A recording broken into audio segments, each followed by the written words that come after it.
All right, today's guest is living proof that you can lift heavy, change your fitness routine, and build a loyal brand, and still enjoy baking without shame. He's a mastermind behind Bacon and Barbells, a brand that says, why not crush squats and breakfast at the same time? This man has redefined the fitness culture with humor, grit, and food.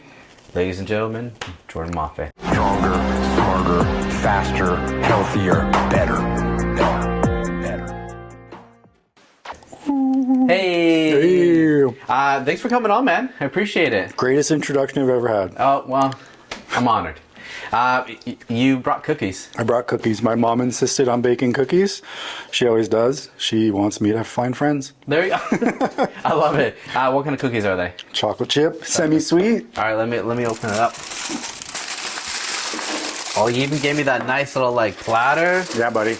Let's take Soft, ready to go. Sorry for the tin foil. That's okay. It's pretty bomb. No poison. What? No poison? No poison. Not in this one. So we've known each other for a bit. Like a decade or longer. Actually, 15 years maybe? I think I wrote in my notes almost 15 years. Holy shit.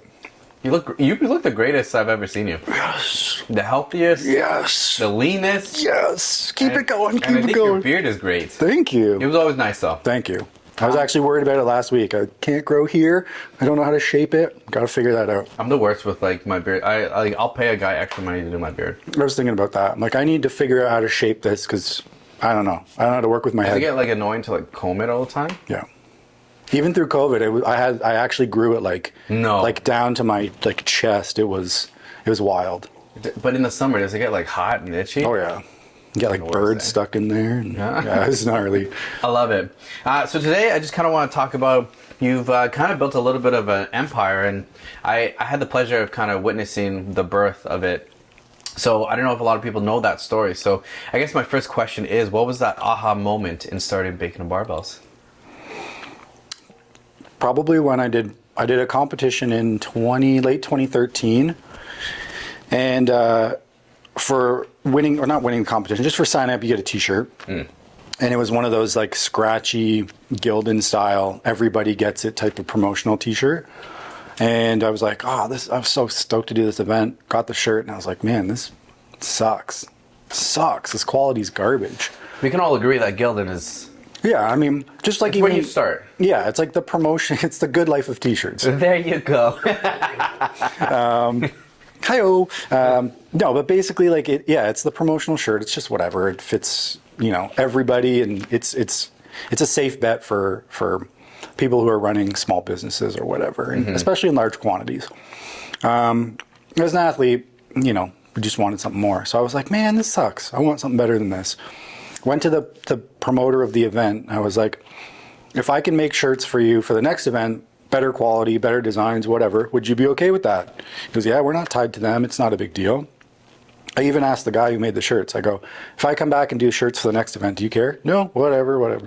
So did that. I made shirts for the next event. I made sure to really pick something that was good, that people would like, kind of took my time to figure it all out. And the feedback was great. And literally from there, I just had never really stopped. So from there, I had that one event. I was basically tied into the federation, the Canadian Powerlifting Federation from there, up until it dissolved in 2020-ish. But basically, the word of mouth got around that I would do shirts, and that was really it. So I just decided to start a brand under that name as something to give it, and Bacon and Barbells rolled off the tongue well. There was a company that had started a few months before called Donuts and Deadlifts. It was kind of a play on that, and something, and just went from there. And there was also caffeine and kilos? Yep, caffeine and kilos. They're more weightlifting, but I think they're actually still around and still going. So it's crazy to see how many brands have come and gone over the years, but also how many have stayed and have been there even before. It's crazy, at least knowing what I've gone through to get where I am. I can't imagine what it's like, even having something completely different, like a half and half partner, or or more employees or something like that. So interesting. What was the first product you ever released, and do you or would you still wear it today? Yeah, first shirt ever, just a black shirt with a white logo. Yeah. simple Bacon and Barbells, established 2014. And yeah, I still wear it to this day and still make it to this day. It was like one of the longest running shirts we did. So Does it hold a lot of sentimental value to you, or is it just another one of those beautiful shirts you made? So they all held a lot of value at the time. And then I realized I didn't ever really have a plan on how far this would go. I was kind of just going with the momentum of what was rolling. So the funny thing is I kept one shirt from every design until I had like a full house of shirts just in one size that I would never wear because I just kept them as sentimental. So then I just started releasing all of those as like a sample collection years down the line. Okay. So I'd save like one of each shirt and do that just to get rid of them. But yeah, they all held sentimental value at the beginning, and then I realized I just couldn't.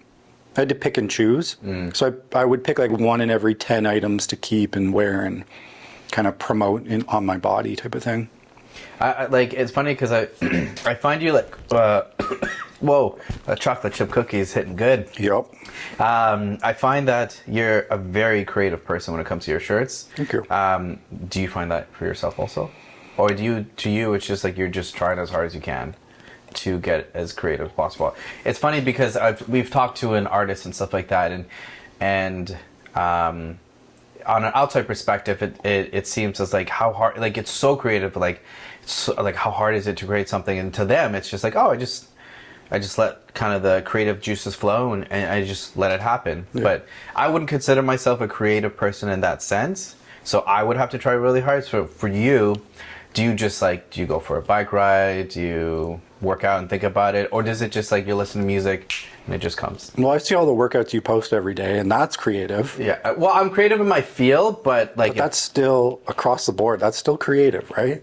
So okay. You could transfer that skill into me making designs for a shirt, and yours could still be way more difficult. Okay. Take that. I'm like, what a switch. But to answer your question, it all came very natural. It's always been very natural. I set challenges for myself, which I guess is the end goal of what I want. But one of the challenges I set through COVID was to just do one design every day for a full year. But sometimes I'd do 10, sometimes I'd do 20, sometimes I'd do none. I would have kind of like a routine was a big thing. So when I had a little bit of time before I would go to work, I'd get up, make food, walk the dog, and then like an hour I'd have my coffee, and in that hour I could probably get at least one design done. And do you have do you sit down, listen to music? Is there a process? Yeah, music's involved, usually just quiet. Something where I can just get into a flow state and chill, and it's generally just something, whatever comes to mind. What I did for a long time is to find like colors and patterns and stuff that I would like on designs, I would look at a lot of cars or a lot of houses. So I'd look at how people would, the rims in contrast, the rim color in contrast to their paint color. If it, say it's like a rust on a green, I'm like, wow, that looks really cool on a car. How would it look on a shirt? Or I'd go see a house and it would have like, a yellow wall with a blue door. I'd be like, wow, that really stands out. How would that look on a t-shirt? So I would kind of use my frames of references as canvases, I guess. Yeah, I mean, it is. Now, did you feel like you were always this creative before you started writing, like doing shirts and apparel? Yes, but I think this brought it out a lot. Yeah? Yeah, because sometimes when somebody dives into something like this, they're like, oh wow, like it's like a second superpower that they got, I'm really good at this. Yeah. And you didn't realize until you tried it. Well, yeah, I was actually having that thought this morning about just like cardio-based activities, because I've been doing that a lot lately, and I was like, wow, my body responds really well to this. What else have I been missing? But it just to answer that, it just came with doing and trying literally everything. I don't know if I would have started making t-shirts had I not been in that position from the competition, but it's hard to say because I don't know. I've been doing it for so long. I could not even picture my life, what I'd be doing otherwise. Like for the last 11 years, what job would I have had I don't know. But I mean, it's lame and it's cheesy, but it like things happen for a reason. And so I can't remember exactly how the saying goes, but you know, things are so uncertain looking forward, but looking backwards, it all makes sense, right? And looking back, like this makes sense why this happened. This works out the way it is, but things are so uncertain going forward with things. Do you feel like it was like I mean, you've always been such a chill, pretty confident guy. When you started, you're like, fuck it, let's just see? Or you're like, were they little moments where like, I'm pretty accomplished, a power lifter, I'm putting my name out there with this. Just didn't care, eh? No, that's the attitude to have, to be honest. It was not because I was so deep. Like it's so cool being able to think about this now, being on the sabbatical, because I haven't had time to reflect at all in like the last 10 years of what I've been doing. So the last like 5 or 6 weeks has been replaying a lot of like what you're asking, which is really nice. But I think I was so deep in trying to just keep the business going, just trying to find ways, you know, always having that constant worry of, you know, I don't have any security of a 9 to 5. While there is still not a lot of security in that, I'm not going home every 2 weeks with a paycheck unless I really work for it myself. Do you work better that way? Yeah. So I work a lot better under pressure, and that's where a lot of the designs came from. Is I would set a date and say, you know, a lot of my friends had clothing brands as well in the States, and I would just look at their schedule and go, well, they're doing drops every 2 weeks, and they're doing 5 or 6 items or more, a dozen. I'll just do the same. You know, I won't do the same items, but we have the same demographic. We have the same type of customers. I'll put my spin on it, but I'll use their schedule as sort of a challenge, again, to come up with stuff. Now, the really difficult thing with that was I was doing it either myself or with a partner or a part-timer. Never enough help. Whereas I knew my friends, you know, they had outsourcing and stuff. They had different methods. I liked to be very hands-on, and I liked to see the quality from start to finish. You know, like I would order all the blanks, and once COVID hit, I started printing everything myself in store, and that just became another level of work. But seeing everything from start to finish was a big part of the brand itself, and making sure people were getting good quality and not just, you know, if there was any mistakes with anything, I could almost pinpoint who it would be, the person's name, their address, not in a creepy way, but you know, I can remember these things about people. But it's because it mattered to you. Absolutely, yeah. It's not because you were like, you know, where are you, Kara? Like, it mattered to you that they got the great shirt, they got the great like design, everything was solid. It wasn't just a transaction, you know, it had to be. I always put myself in a customer's shoe, because I'm still a customer when I buy stuff online. You know, just because I'm a business owner doesn't mean I don't buy anything anymore. So I treat the experiences that I have as a way to treat the experience with others. So a big thing I noticed is when I would order stuff from places, it always felt like, even though there was a human packing it, it felt like there was not enough time for them to send a nice note. You know, so I made it my goal to, you know, handwrite every single note for every single order, unless it was a big sale and something, you know, I would get a part-timer to help me write a note, but there would always be a note. Yeah, but it's still a note. Yep. Yeah, a handwritten note. And just going that extra, you know, 30 seconds or 1 minute or whatever to do that, you know, I'd get people emailing saying my order is awesome, I love everything, but the big thing that got me was the handwritten note. Like, nobody does that anymore. It's true. So it was one of those things where, you know, I could take my experiences and try to give somebody something a little bit better, even if it's not, you know, more product or this or that. At least it's, you know, when I would order from like skate shops and stuff, they'd throw in like tons of stickers and just kind of like a, hey bro, that's kind of what it felt like. Hey man, how's it going? So like, you know, I would always order extra stickers, throw in that stuff for free, handwritten notes, and those were like non-negotiables. But just trying to take the business a little bit further than a lot would, because you know, even through COVID, you know, it was busy and difficult, but I mean, you don't stray from what you want to give your customers. That's true. So did people get the vision right away, Or did you have to convince people that it wasn't just a breakfast club with the bacon in it?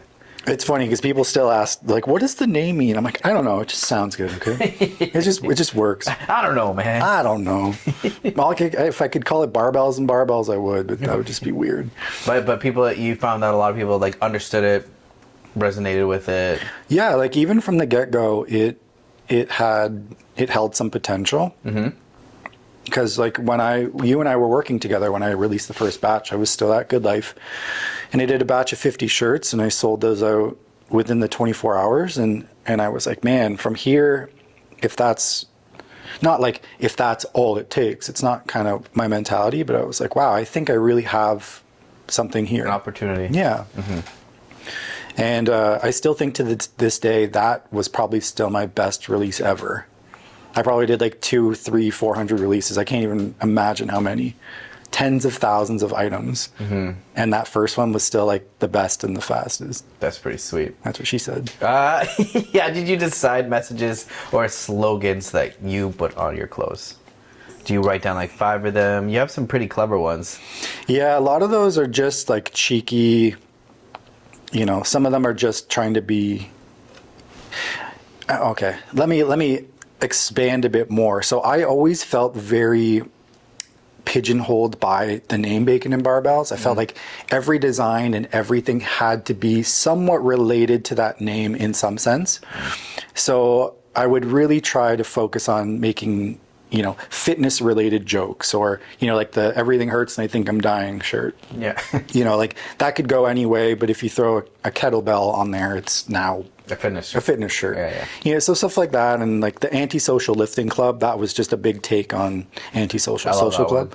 And that design like really set the brand apart. Like that was the rocket ship that really pushed it. Yeah. And that's kind of scared me for a while there, because it was like right through COVID and right when that took off, it just kind of separated the brand into its own thing. So I was basically printing, selling, doing only antisocial lifting club. So do you find that was almost like phase 2? Yes, and I didn't enjoy it. Why not? Because I couldn't be creative. Oh. So here's the thing. Most brands want the ability to, this is my hero design. This is the one that's going to make me money. I don't have to do any thinking. I don't have to do any work. I don't have to do anything. It sells itself. Mm-hmm. That's cool, but I'm like a hamster on a wheel. Mm-hmm. So I got a taste of that, and I was like, this is great. This is what business is. You have the hero product. It just sells and sells and sells, and you just sit back and do nothing. Mm-hmm.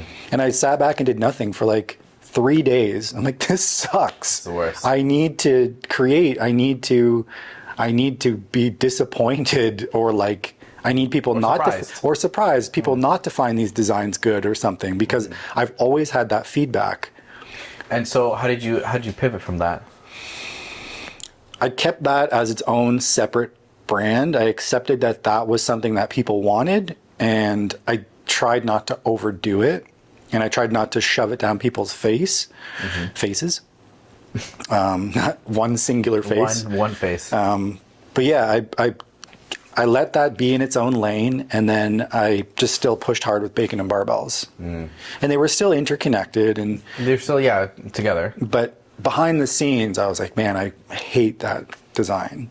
Yeah. It's like everything you want it to be, because you're like, if I go print this with printers, I can print a ton of them because it's going to sell. So the quantity is going to be cheaper. So it's a very profitable item. So, you can look at that as a business and go, this is literally the product that everybody would want.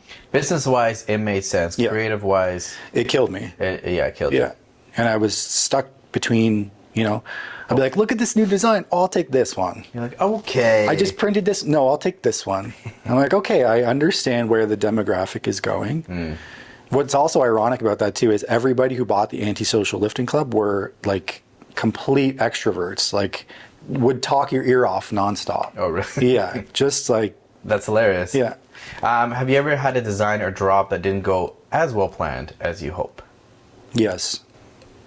Want to talk about it? No. Very recently, I had a drop.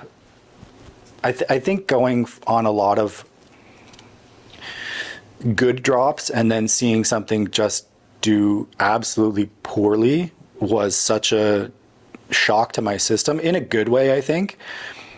It's not like I was, I never really would ride the highs of good stuff. I'd just be like, okay, this is great. I got work to do. That was my big thing, was like, I have consistent work to do. I'm not going to go crazy not working. And that was the main goal always, it was never, I need to make this amount of money. I need to, like, obviously I need to make my bare minimum to pay my bills. Bam. And if I make more than that, great. That's awesome. But the main thing was consistent work, just being able to have something to do all day and feel like I'm busy. Mm-hmm. So when I do a drop, when I started doing drops near the end, it was all made to order. It just started to become the easiest way to do stuff, mm-hmm. because I had the print shop and everything. So I could release stuff like mock-ups online, sell it, mm-hmm. and then I wouldn't have to make it until after it's purchased. Yeah. So I could save on quantity and stuff. So in that sense, I was able to kind of save myself. But yeah, there was one collection where I had anticipated a lot more. I think I got like 27 sales or something, which obviously I'm still thankful for. But mm-hmm. when you're getting like hundreds and hundreds at a time, it was just like, what's going on? Mm-hmm. Then you go into full panic mode and, what did I do wrong? Which variable is it? Which item is it? Mm-hmm. Now, when that happened, would that really, but like, because you care about it so much, would that put you in like, I say this loosely, but a dark place? Yeah. Like, I'm sure, like, and for example, if we bring it back to the workouts, if you create something, like, you feel confident in it, it's going to kill, and something goes awry, you're like, fuck, what happened? Yeah. And you think about it, and do you overthink it? Or Absolutely. you take your time and then you let it go? No. Yeah. My business dictated my mood, and I'll have to take full responsibility for that. I'm not saying that I had no control over it, yeah. But my metrics became my self-worth. Mm. And that's why I'm in therapy. Yeah. But seriously, when, like I said, when things were really good, it was just awesome, cool, you got this. But when things were bad, they were horrible. And everybody around me felt it. Mm. And it was, again, being able to reflect and look back.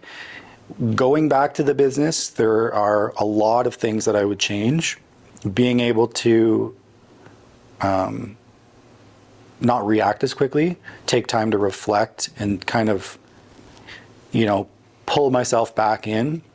I'm a very emotional person, very reactive person, and then throw a business on top of it where, I didn't feel like I had enough help. I was doing the job of 10 people mm-hmm. on a daily basis for 11 years. It's a long time. No real breaks. Yeah. I just was like, I need something different or nothing at all. That's fair. So talk to me about designing a single piece from concept to release. So, I've only, in the beginning, I've only done a little bit of apparel. 100%. I should have worn my Alpha shirt. Yeah. That you got the old school, OG, like the OG. One of the OGs, yeah. But how is it for you to figure out the design, get the shirt that you want, order the shirts, wait for it to come in? Like, what is the process of that? Because for everybody else, they just see a sweet shirt. Yeah. Right? But like, explain to them how much of a headache it is. Not a headache, because that makes it seem negative, but the work. The system that I've designed has been super effective. So, and anybody can get there. It's finding all the suppliers that you want, and then I've been working with all of my suppliers, from t-shirts, hoodies, joggers, whatever, printers, screen printers. I've been working with them since the beginning. Like, I've been loyal to them. They've been loyal to me. Mm-hmm.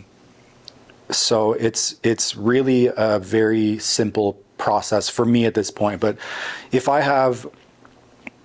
I'll set a date for when I want to release a collection, depending on the month, the year, whatever. And the fashion styles, what's trending, what's not. Mm-hmm. So you pay attention to that? A little bit in my own regard, like in my own fitness world. Mm-hmm. I can't use TikTok. I feel like I'm too old. It just feels weird to be on it. Yeah. So I'm like an Instagram, person, millennial, I guess. Yeah. So I look at my fitness feed and I go, what are these brands doing? Much like how I was using my friends' brands we would all kind of Work with each other in Yeah. a sense of bounce off ideas, look at Yeah. what they're doing. How can I use that, but pivot it in a different way? Yep. And then I go, well, what can my suppliers get access to? So basically, I would use that date as a way to kind of narrow in how to get things done and how I have a time frame now. So I knew I had to kind of crunch, get stuff done. Designs would just come naturally, or I would use old designs that I had just made. I have everything on a hard drive that I Keep on. Yep. So I would sometimes, if it didn't work then, maybe it will work now. Sometimes I'd try it on a different color shirt. But generally it would be, for a while there I was using too many. I would do like 20 items in a launch. And then near the end I really narrowed it down to like 4 or 5, just because it took me that long to kind of figure it out. I like to give people a lot of options, and I realized it was probably a little too overwhelming. How long does a launch go for? Back in 2017, 2018, launches would take like 3 months. And then through COVID and stuff, it was like 2 weeks. So it was a lot faster. And so after that launch is done, do you wait a little bit and then think of the next launch, or do you try to think a year ahead? I want to do these ones. I try to think. I was doing one collection ahead, so I would do 2 collections at a time. And every time I'd launch one, I'd have one in the chamber, and then I would prepare for the other one. That's the right way to do it, though. And it was just getting so exhausting because it was just, we were doing everything. So we were printing, we were fulfilling. I was driving 3 hours every day, shipping parcels because the closest place we had was an hour and a half away. So I was doing that for 10 years. It's a lot. It's a lot of gas. Yeah. And then right as I, kind of told myself I was taking a sabbatical, we got a shipment facility in Guelph, like 30 seconds from the store. Yeah, I was like 11 years of shit, and we'll get to your first store, but I always want to ask this question to people who run a business, but like, how do you think running a business has changed you? Oh no, positive and negative, or just in general. Positively, I think it's. Oh, geez, that's a hard one. I think I can only think of negatively. I'll try to spin it. Positively, I think it's helped me connect with a lot of people that I don't think I would have ever met otherwise. Can you name? Are you allowed to name anybody? Even just customers, like Okay. customers that I talk to who have bought stuff. It's a lot of it has become more than just a customer, friends and stuff. So even when I said I was taking my sabbatical, I had a lot of people reach out and be like, hey, I know I've only like purchased stuff from you, but if you want to come hang out and check out my gym and all this stuff, like people are very hospitable. And I just feel like that's probably the biggest thing that I've enjoyed is being able to connect with people. Because I can post stuff on my story and then I can leave it, and then I can open my Instagram the next day and have conversations with people. And I just love that. I love engaging with people and stuff like that, even if it's just mindless shit. Would you consider yourself an introvert or? I was told yesterday by my therapist that I'm very extroverted.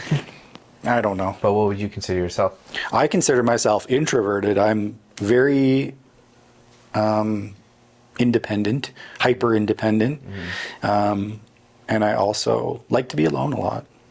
Yeah, I find that with myself too. It's interesting because like for me, I'm in a business where I talk and I socialize as much as possible. But what recharges me is solitude. Yeah. Right. I joke around, but I'm the most extrovert introvert you will ever meet. Yeah. And it's not that I hate talking to people. It's just when I need a moment, when I'm stressed out or whatever. For me, going out with friends, out with friends is great, but for me to really get my mind right back to it, is going for a run. Cause so to me, a run has nothing to do with exercise. It's just meditative for me. Or do martial arts or something like that. Just being alone will set me back, and then I get back into the, you know. It's like recharging your social battery, right? For sure. Like I went out twice this week, and I was like, that is enough. It was only Wednesday. I hung out with my friends Monday, and then I went to Copacabana Wednesday. I was like, I was exhausted socially. I was like, I'm not seeing any of you guys next week. I need a week. I need a week off. So I mean, I would consider you the same boat as me, as like you're an extrovert, but you know, for the case, but introvert really is what charges you. Yeah, I was like, extrovert. Are you sure? let me see your credentials. Let me say, what are the biggest obstacles you faced in the first year of your business? The biggest obstacles in the first year, I think establishing the brand, especially with the name Bacon and Barbells. I think at first people were kind of like, what the hell is that? Like, what are you doing with that name and that brand? But yeah, once I think the establishment was there, I think it kind of rolled very naturally. So I think maybe the hardest thing was trying not to be a perfectionist, which I still struggled with in the end of the business, was just like being able, maybe not perfectionist, but being able to roll with the punches if things aren't exactly as I predicted them to be. So even in terms of designs, if I create a mock-up and I send it to my printer and the color is different because they can't match digital to reality, because that's hard. You know, I would internally combust. But externally, I'd be like, "No, it's okay, guys. Don't worry. Everything's okay." Yeah, Slowly dying inside. but like, I would never really process that stuff. So I think looking back, I mean, I don't even know if I'm really answering your question, but if I were to reflect on it, that would be one thing I would try to avoid if anybody's running a business, is to just roll with the punches a bit more. But for answering your question, I'd probably say establishing the brand was the hardest thing. Yeah. So we talked about it a little bit, but like COVID. Yeah. Like how was dealing? Like, did you find an uptake in sales? Like, so we have a member here at the gym, and he started Fat Bastard Burrito. Ooh. And he said he made the most amount of money during COVID because everybody was ordering. But he was so fearful because obviously unprecedented times. It was very scary. Nobody knew. Nobody knew if they had money to spend. And then for companies, it's like, how much money do we put in our stuff? Yeah, do we invest? They can't spend it, right? Yeah. How did you find with that? So COVID for us was very much a similar situation, because most of our, I don't know why I say our, most of my customers were US based. Nothing shut down there, or very little compared to here. Yeah. So our sales were through the roof. And right at the same time, it was right around when the Anti-Social Lifting Club was just getting a lot more recognition, or I guess, you know, I was running ads all the time for stuff like that. And I think there were a couple ads that really took off with the anti-social stuff around that same time. And then, things were fearfully good. I mean, that's a blessing. Yeah. And I think that like contributes to like how much of a community you built. Where like, I do find this, like, whether it was supplement companies I owned or anything, like if like you would want to help them, like give them money, a business, opposed to like, I don't know, GNC or Popeyes, right? I think at that time it actually brought a lot of people later on like closer together in the sense of like, I'm going to support my money there, I'm going to support you there, right? Yeah, people they really learned to vote with their dollar a lot more, I think, through COVID. And I was very thankful to be a brand in that. I didn't expect it. The funny thing is I was saying to my partner at the time, I was like, you know, this is very uncertain times. We don't know what's going to happen, but I think I'm just going to roll with the punches and maybe just take a break, you know, just shut it down for a month, 2 months, and just kind of see what happens. And it wasn't even an opportunity to do that. which again, I'm thankful for. It was completely changed the way the business ran after that.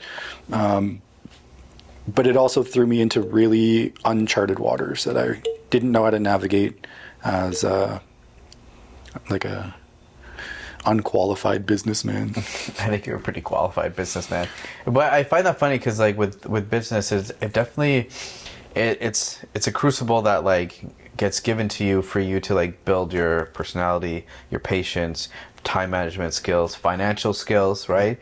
Because obviously, God willing, you make more money, and it's like you're gonna make that stereotypical mistake where you buy a Lamborghini or whatever, or you're gonna hunker down and you know, put it somewhere and then stay focused, right? So I find it really weeds out like who can grow from this experience and who's going to take advantage of it. So I that's what I find happens with a business. Talk to me about getting your store. So 2017, I had been running the business out of our laundry room.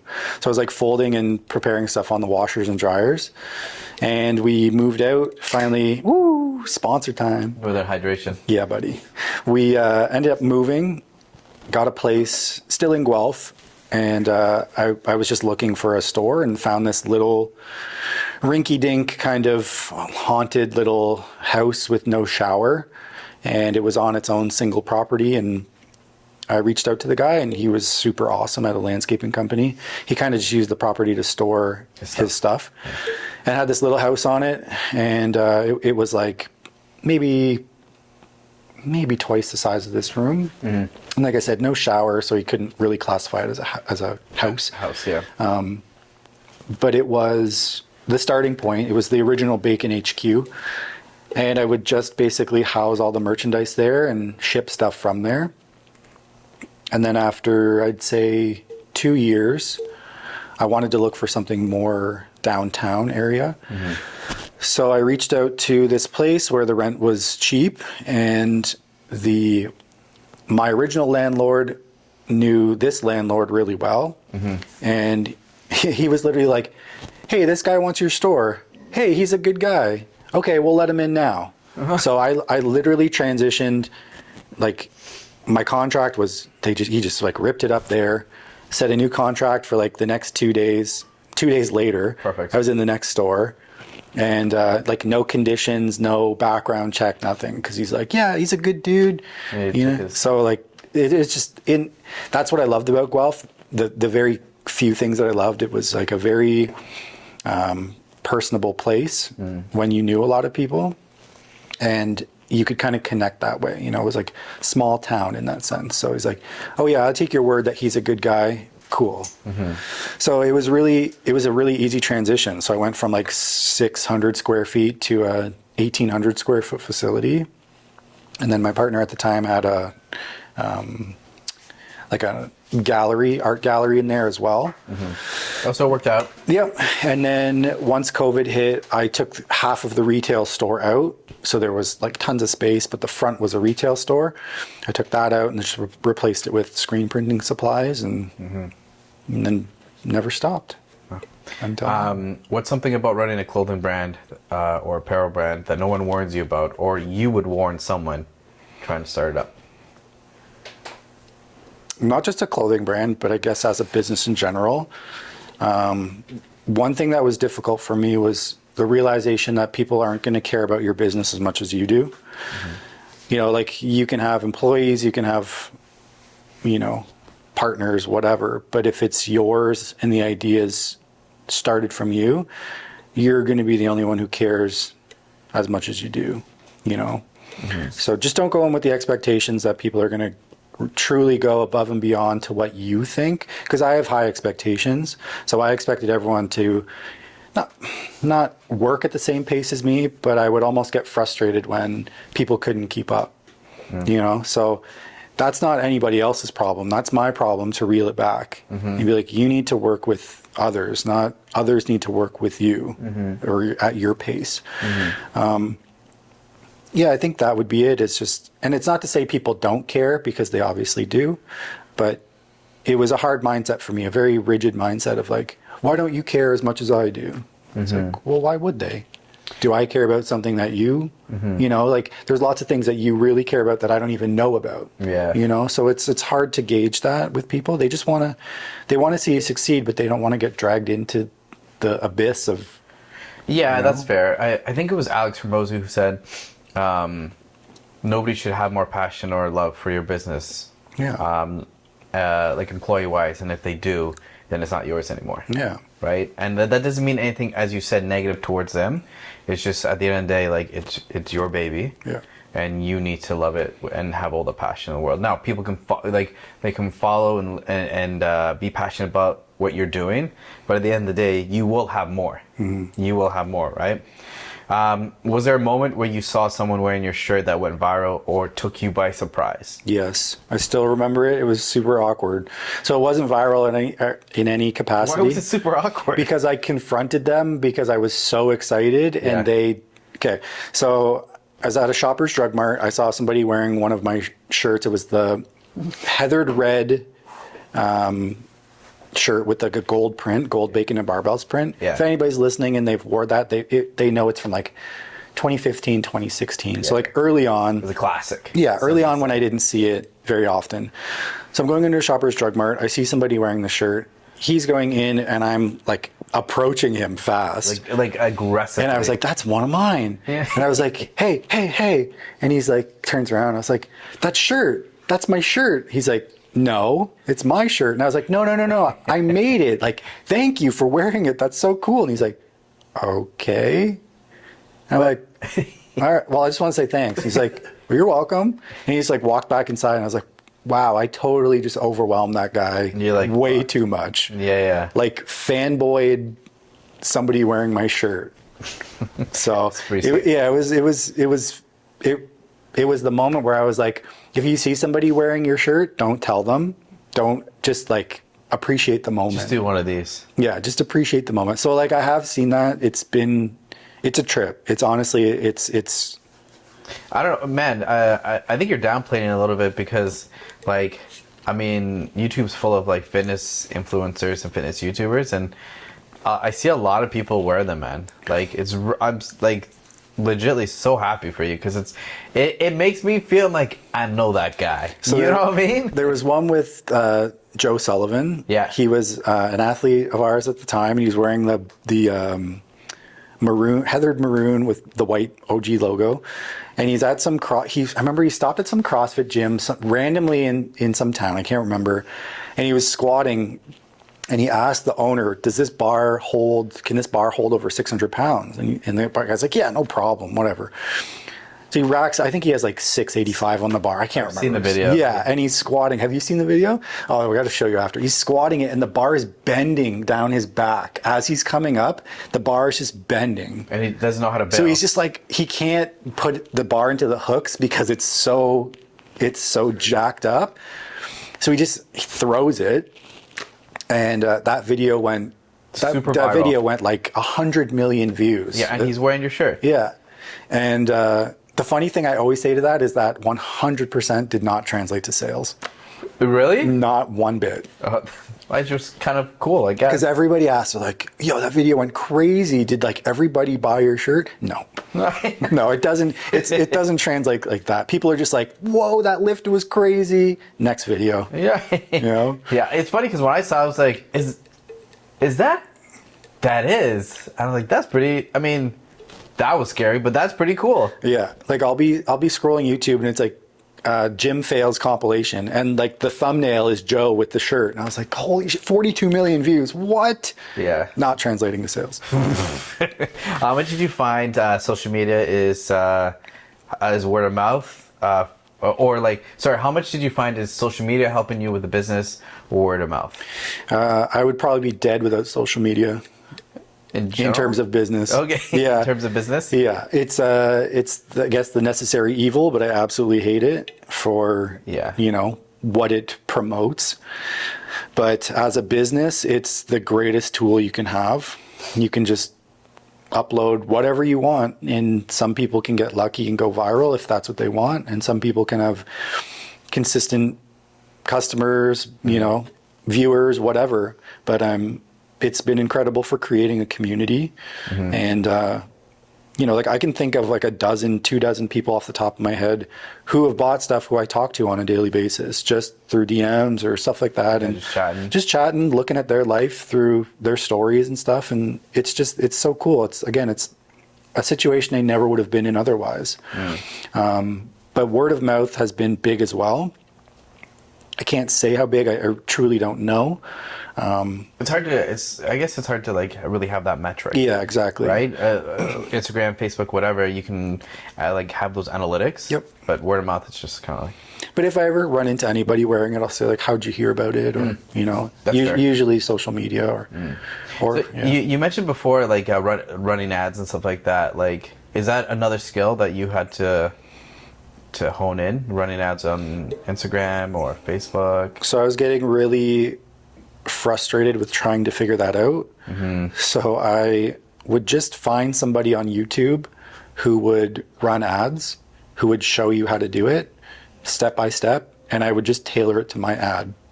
And sometimes it would work and sometimes it wouldn't. But ads, that's the thing with ads though. Sometimes you get like the influx of people. Yeah. And sometimes you don't. Like that's definitely a big thing when it comes to us. It's like we've had like running ads and promos where we fucking killed it. And then sometimes we'll do like one where we think is really good. The description's great. Everything is perfect in our eyes. And we're like, why is this one not working?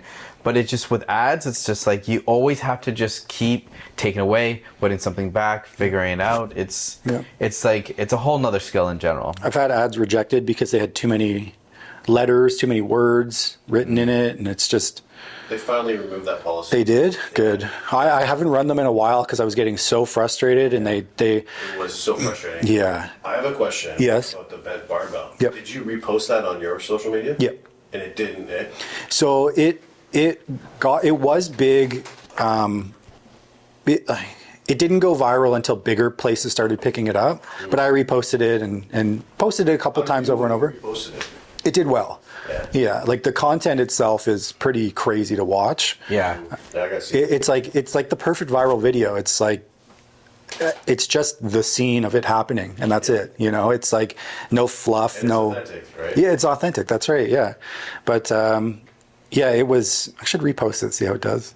I think you should repost it now, 100%. Yeah, it would be funny. I think. Well, we'll give you this clip, and then you repost it side by side, and then the end of the clip, it's no sales after that. No sales, 0. But yeah, it was a pretty cool moment to see. Like I said, just like scrolling through YouTube randomly and just, hey, what the, you know, that's mine. But it's like on some guy who did some crazy feat. That's pretty cool. But. He survived, by the way. He's safe. Oh yeah. He actually suffered some pretty serious injuries from that. I think he had some spinal compression issues for a couple years later. Because he had it, and then he unracked one side, and he just ran for it. Because that's all he could do, really. Yeah. Right? Yeah. He couldn't really toss it off his back. It probably would have kind of maybe flipped forward, maybe because of the momentum of the bar. Yeah. I don't know.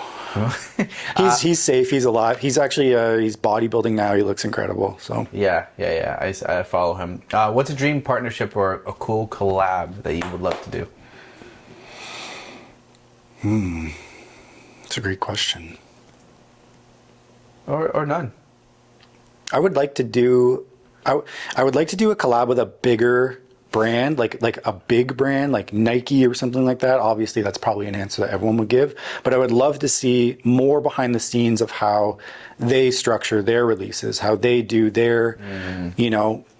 So for you, it would be more of like a mentorship in the sense of like seeing what they do. Yeah, because like look at how much stuff they release all the time. You can argue that it's not, you know, conducive to the environment or whatever. That's not what I'm saying. Or labor laws. Yeah, or those. That's a big part too. That's a big part, but we'll keep that. More so just about how internally it would be structured in a comparison to like how I do it for my business. I would love to see how a creative designer would do it, or a graphic designer would do it, how they would all work together and get a project done. Because you could think of a brand like that probably doing releases in a certain department every single day, I imagine, or at least every single week. Right? Yeah. And then they would probably have one that they're really working on that they're going to push a lot. Like, but it would more so just be a foot in the door to see how, I guess when you think about a brand like that, you immediately assume success, you immediately assume established, you immediately, you have all these like, it just sounds like they've got it figured out. So I'd just love to see a process like that. But I would collab with anyone, honestly. And I know that sounds like collab with me. It's not like desperation, but I would love to throw it out there with everyone, because it's just it's seeing if it fits the vibe of the brand as well. Because then what I started doing is I started a side business of just screen printing. I didn't make it official or anything, but I would tell people, because I would have people come up and say, we want to do a collab with your brand, blah, blah, blah. And I'd say, okay, you're in this sector, I'm in this sector. It doesn't really fit. Do you just need merch done? Because if you just need merch done, then I can just do your designs for you. You can have a Bacon and Barbells tag on it, whatever. But it won't be an official collab. And then most people are like, oh, cool, that's kind of exactly what I was looking for. Have you ever had like, sometimes like with athletes, like they design a shirt with you or for you. Have you dabbled in that yet, or is that something that you weren't too interested in? I would. It's funny because, again, like feeling like I have this idea of perfectionism. It's like I want to release stuff that represents along the same line as me. So if somebody designs something that's completely off kilter, that's like their design, I just feel like it wouldn't mesh properly. So in my own head, I'm like, well, just keep it to yourself. And if athletes have never actually come to me with any of that. How it worked with them is they would basically get, anytime there was a drop, they would get one of each item. So, every couple weeks they'd be getting some new stuff. And if I didn't forget to ship it, because it was just like so much going on all the time. I'm sure you didn't forget to ship it. But yeah, collaborations weren't too, I guess if you want to say like doing shirts for events and stuff, then we collaborated literally all the time. But with other brands, we did like couple shirts, we did shoes, deadlift slippers, stuff like that. That's pretty sweet.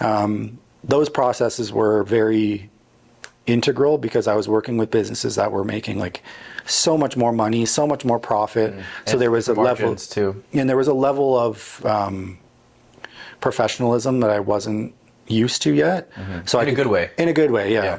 And like in a bad way, you could kind of, see who was really in it for money and who was in it for other How do you things. deal with that person or those people who are in it for money? Did you just kind of write it out and get it done? You're like, mental note, I'm not going to really work with him in the future? Yeah, that was it. It was, for one collab in specific, it was just, let's get this over with. And there was no hard feelings, but, this is another reason why I didn't have a partner or anything directly involved with the business is just, I wanted to think things over and I wanted to really trust my gut instead of have somebody say something that might go against it. For example, like we did one collab where we had to import the product and we had to do a little bit of extra work to do it. But by the time everything came in and the customs fees and imports came in, like our margins were just crushed. And it was the largest amount of money I'd ever spent on a drop. And I'd probably made like 3% back, 5% back. So while it wasn't a loss, obviously it could have been a lot worse. It kind of felt like it was for nothing. Gotcha. In a way. So you've made deadlift slippers, joggers. Almost everything. We've done. Is there anything you really want to do? Outside of Bacon and Barbells, I've always wanted to go deeper into designing a shoe, because shoes are just, they're so, anyone can wear a shirt, anyone can wear jeans, but shoes are, to me, are like the biggest fashion statement of somebody. For people, like, some people care, some people don't, but you can tell who cares, because you tell, yeah. And you can usually tell by their shoes, and their shoes are a complement to the rest of their outfit. But it's always seemed like the biggest challenge to like come up with a shape, come up with something that everybody would want for a shoe. So like I said, I always set challenges, but the shoe challenge has been the biggest one that I've like, it seems so difficult that I've never even tried to process, like really working on it. But that would be cool to develop a shoe, hiking shoe, like something like that. That'd be so sweet. What's one myth about starting your own business that you would love to kill?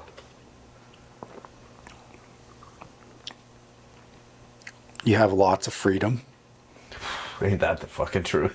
You know what's so funny? People are like, oh, must be so great. Like, you make your own time, you make your own schedule. I said, I do not do any of those. Like, you do not make your... You do, I guess. Like... Not as a personal trainer. Not as a trainer, but especially not as a business owner. You're at the mercy of your business as much or as little as you want to be. That's a good way to put it. But I feel like if you do want to be successful, you have to be a little overbearing and you have to be a little helicopter parent with your kid or with your business. Well, your kid. Or your kid, yeah. But yeah, I think there's this idea that there's this innate freedom that comes with running a business. And while that may be true for a lot, and maybe, you know, I really think that if people have been there, they've really worked for it. But at the same time, it comes at a cost for others. 100%. Not to like bring it back, but so one of the members here who owned Fat Bastard, I talk to him all the time about like, what was it like creating that? Because he sold all of them. Like he's okay. Yeah. You know. And he's like, he's got that burrito money. He's got. Well, he laughs. He's like, I'm the original Fat Bastard. That's Fat Bastard burrito. But he talks about. I said, how was it? He's like, honestly, he's like, there's no such thing as work-life balance when it comes to owning a business. Yep. He's like, I don't understand how all these young entrepreneurs are saying, you know, take this time off and take this time. He's like, you want to build something fucking great. He's like, tunnel vision, and there are no, what do you say? There are no solutions, only trade-offs. Right? And I said, do you think that's healthy? And he said, absolutely not. He's like, but my family, me, my cousins, they're all good for the rest of their lives, and that makes me happy. Yep. Right? And he's like, and his explanation was like, listen, I sacrifice my health. He's like, he's working out now. He's in it. He's a beast. He's like, but I woke up every morning, pot of coffee, fucking work. Do the best I can to spend time with my wife. Do the best time I can to spend with my kids. No health. He's like, that was my trade-off. You know, and I think that's I see some truth to that. What do you think about that statement? Completely agree. Right? 100%. I think I've never met, sorry to interrupt you. Go ahead. I've never met, I don't think anybody that successful who said, yeah, I take Tuesdays and Wednesdays off and whatever. They all say the same thing. yeah. I find like, even based on that, like he's saying that he didn't have his health, there's always one significant portion of your life. If you're business focused, you're probably not health focused.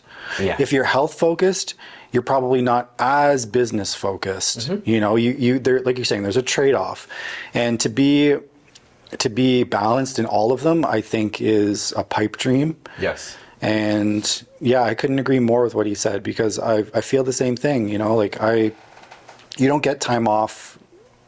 You know, you run your business as it needs to be run, and there's no guarantee for tomorrow with anything, but especially with your business, you're really just trying to figure out the ebbs and flows of what it is and how to run it as sane as possible. But there's a lot of chaos in that as well, and some people thrive on that. You know, like I really do thrive under pressure, and it sounds like this guy was good at that too. He was. I mean, I steal all of his quotes because he's a master entrepreneur, but he said pressure builds diamonds or burst pipes. Yeah. He's like, you just got to make sure you're a diamond. Right? I guess to add to your question about running a business or running a clothing brand, I think if you know you're a resilient person, then you could really test it out with running a business. because I think that would be your true test. Or have a kid. I'm sure it's the same. But like, I definitely do feel like I got 2 kids just because of the business. there you go. Yeah. Like resiliency with a business. There have been thousands of times where I've wanted to quit. I've been laying on the floor of my store, throwing a hissy fit or punching a wall because I'm just so can't control myself for the dumbest reasons, the dumbest reasons. A shipment didn't come in and I can't do my launch tomorrow or something. And, then you go ahead a few days and you're like, oh, it didn't matter. Yeah. All things move forward. Yeah. But just not giving up and allowing yourself moments to really feel it and then kind of get away from it and just, know that if you keep going, it will get better. Mm-hmm. Well, I guess to riff to that, like, not to give up, but how do you know that it is, in your personal opinion, how would a person know it actually truly isn't for them? We talk about resilience and stuff like that, but how do we know if it's, they're actually in it for the wrong reasons, or this really wasn't for them? It depends how they view it. Like some people would view it financially, some people view it spiritually. Like I was grateful that I had a lot of consistent work with my business, so it was not ever finances that were draining me. It was more the fact that I was not taking care of myself. I was using my job as a way to cope with something, and like it gave me money to keep going, which is Great. Essentially what you need in this world. Life costs. Yeah. But yeah, it was sacrificing my mental health a lot. And again, it's finding that balance. And I feel like I was tipping towards the edge of like full on complete breakdown as real and awful as that sounds. Yeah. No, but that's the truth. What do you think? I mean, I know it's different for everybody, but what is that balance for? How do you have a successful business? Like, how do you pursue excellence and have balance? It's a good question. I don't know. Would love to. I'm not saying you know the answer, but I've been thinking about ways to restructure how I do launches to give myself more peace. And it's something I'm going to try coming back once I can find a space and all that stuff. But it's mostly just trying to figure out, I think it's going through the experiences and really dealing with the shit, going through the shit. And then, yeah, I think so too. Because, when I had my last launch right before the sabbatical, it was the biggest launch I'd ever had. It was the most amount of items I'd ever sold. And in that moment, I'm sitting there and I'm going, everything that I've ever worried about, stressed out about, complained about, that was less than this collection over the last 11 years has meant nothing. It's like all those feelings were like void because I had felt something way more powerful, way more overwhelming, way more difficult. Yeah, transient. Something. Yeah, so it almost gave me this perspective of like, when you go back, don't freak out about the little things like you would always do, because there's going to be something bigger to freak out about. For sure. And then once I completed everything, there was nothing to freak out about. I was like, I'm going to shut my business down and people are going to want refunds or this product's going to be wrong. It's just, I would always worry, just a general worry about everything. It's never the case. I think. First 5K in the books. Chip time 24/16. Yeah. I just wanted sub 30, so this was huge for me. A new PR of 70 unbroken double unders. 30 to 40 kilometers weekly hiking with Lola. Lots of swimming, motorcycle rides, good food, good friends, new designs and ideas in the works, slowly working on my way back into real life. But for now, we just chilling. Talk to me about how good that felt to post that. It's the best. It's the best. That seemed like a lot of statement there, Taking time off of work has been, without guilt, has been very difficult. But also, like, I had set myself up financially before the sabbatical to make sure that this was something I could do.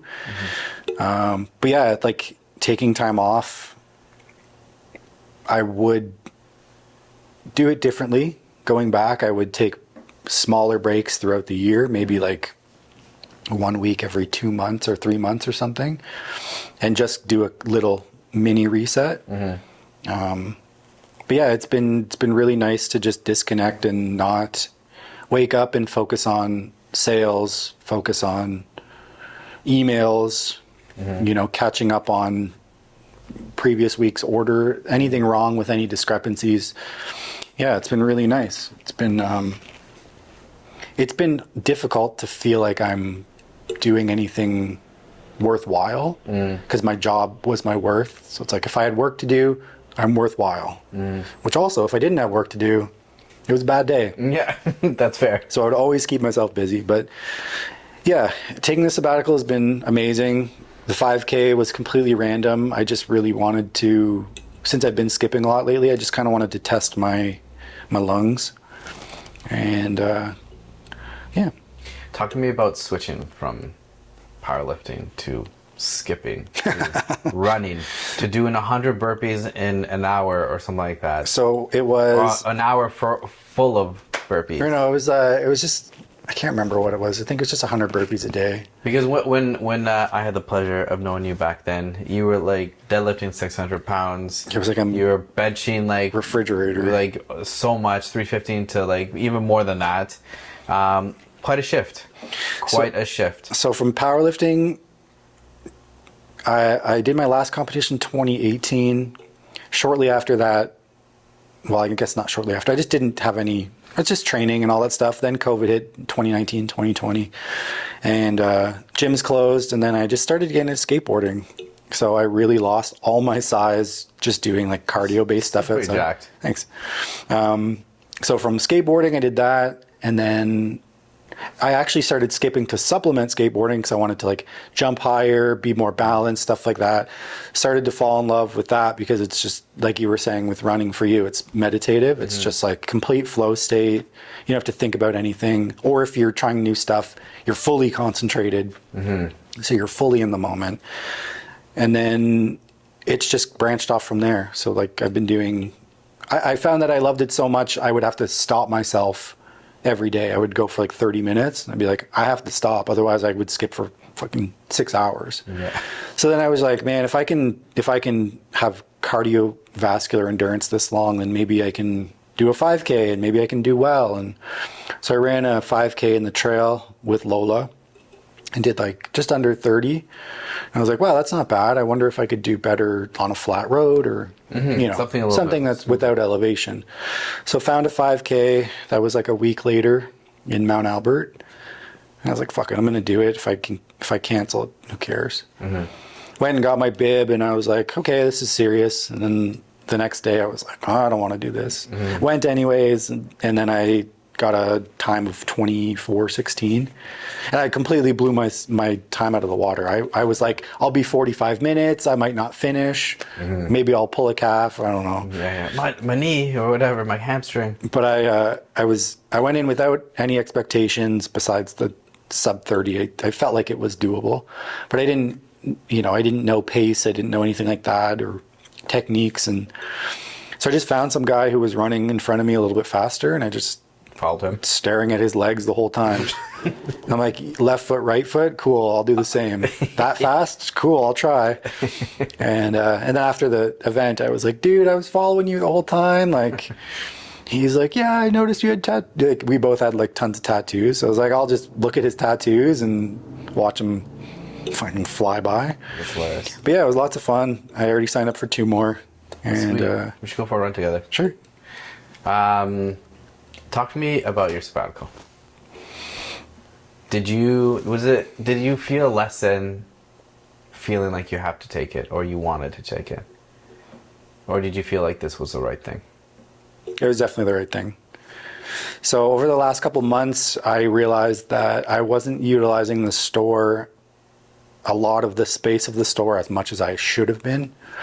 And I was like, it doesn't even make sense to have a store anymore. Of course, it's a great place to store everything, but it's not getting its value for how big this place is. And I was like, I think I'm just going to get rid of it. I'll downsize. I'll get rid of my truck in the garage, and then I'll print from the garage. And then I just started to think from there, you know, I didn't like living in Guelph anymore, and I hadn't liked living there for a couple years. And I was like, maybe this is bigger than just getting rid of the store. Maybe this is like a full reset. And then again, with my dad passing in November, my mom, he was the primary caretaker of my mom, who has cancer. So, you know, she was kind of left alone to do her own stuff, take herself to appointments and get blood work and all this stuff. And I'm like, you shouldn't be driving, you know, you shouldn't be driving yourself home if you just got chemo, if you're just given pints of blood and, you know, you're like an old lady on the road who's like, you're about to pass out. So it made sense to just completely get away. And, you know, it just worked out like that, where I was like, you know, I'll come home and help take care of you, and you can kind of help take care of me. And yeah, so, you know, we work together I make her breakfast every day, and we plan our days, and then she makes me dinner at night. And it's really nice to be home and be back with my family a lot more, because being in Guelph was like, I always said, it was like the epicenter of anything I wanted to do was an hour and a half in any distance, or further. Seeing family, seeing friends, whatever. So it was just, while it was a nice spot when you're there, getting anywhere or doing anything always felt like it was a long trek. So being here, being close to family has just been a lot better. Seems like a bit of a rebirth. Yeah, in a way, it's definitely a rebirth, and taking the ideas and from the sabbatical and all that, and coming up with something fresh in the future is. I think you're going to come back with a vengeance. Yeah, because a lot of people were asking, you know, are you going to come back? Because originally the you know, I was kind of just like, this is it. You know, I'm done, whatever. And then I started to think about it more, and I was like, dude, I don't want to give this up. Like the community of people that I connect with, like, they won't be gone, but they won't be there, you know? And I was like, I think this brand is still bigger than what I'm going through. So I think and it's funny too, like, just to add to that, like when we were doing the final collection and getting everything done, when everything was as stressful as it was, I had my sister's partner helping me out, and we worked so well together. Like, she was on my pace 100% and would like go above and beyond and do so many things I didn't even ask. I was just like, this is exactly what I've needed all these years. So then as soon as I've told everybody that I'm shutting the brand down, now in my head I'm going, man, we could legit keep this going and keep this like bigger than ever. So I think now it's just kind of that game of letting it settle for a bit, not too long, and then just figuring out when to come back and what to give people. And have you thought about, when you go back, how are you going to keep that peace? Yeah, so I was thinking about different ways to structure collections. In like a whole month span, I was thinking of this idea of doing a launch for like a week, a limited time, so people only have a window, a week to print and fulfill, and then however long that takes to ship out, the rest of the days would just be off. And then the next start of the month, next collection. So it'd be like a collection every first 7 days of the month, you have access to it, something like that. I haven't really structured it out too much, but I thought of, you know, instead of just leaving the website open and allowing people to purchase, you know, random stuff here and there, I just have everything ready at a time. That's all I'm going to print for the month. No, you know, scatters here and there. Because I'd drop a collection, and then sometimes I would be like, man, I really like this, I want to drop it. 2 weeks later, I'd drop like a random t-shirt. You know, it's not like it would interfere with anything, but again, there would just be a lot of stuff. Like ADHD brain. So I'd be like, I like that, I'm going to sell it. I think you'll like it too. Or I'll just like post stuff on my story, and people be like, man, I want that. And be like, okay, I'll make it. If you want it, I'll make it. Like, what else am I going to do? You know, I want to keep busy. So if you want it, that'll keep me busy. Yeah, that's fair. We just trade money in exchange. So. I've had the pleasure of knowing you for, as we spoke, maybe 15. The pleasure? Pleasure. Wow. For 15 years, I would say. Yeah. We would say. How important is it for you to be happy now? Very happy. Very important. I love it. Yeah, I mean, like, happiness is a spectrum. I don't really know if I have ever experienced true happiness, but with the business, finding that balance creates, that general state of Happiness. and rest and, relaxation. But I'm still trying to find that balance.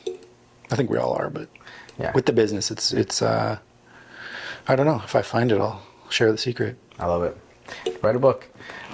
Describe yourself in one word.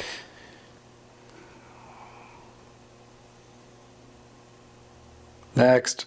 Overthinker. Overthinker. Yeah. What does alpha mean to you?